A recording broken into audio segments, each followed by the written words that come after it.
2 years ago, diplomats from the United States and Iran began negotiating a nuclear deal.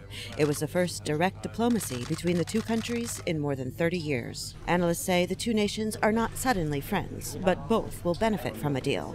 Implementation is expected to be a long and complex process.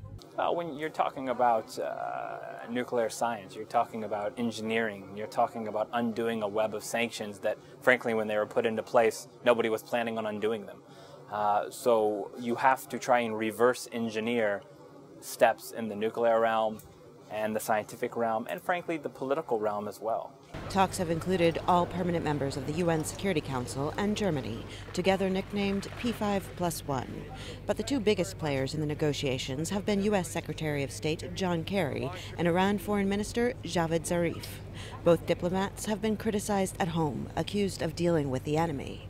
Both have expressed an enormous personal interest in making a deal, saying it would avert a war and help rescue Iran's economy. No, I don't think you're going to see any kind of sudden economic benefits, but I do think you're going to see sustained and sustainable economic impact in a positive way for the Iranian economy.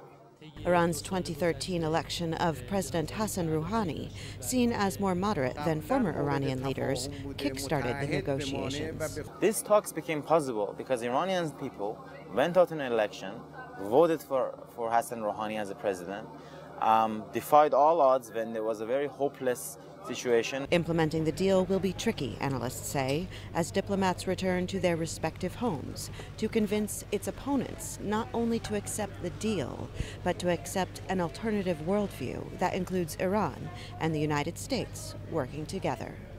Heather Murdock, VOA News, Vienna.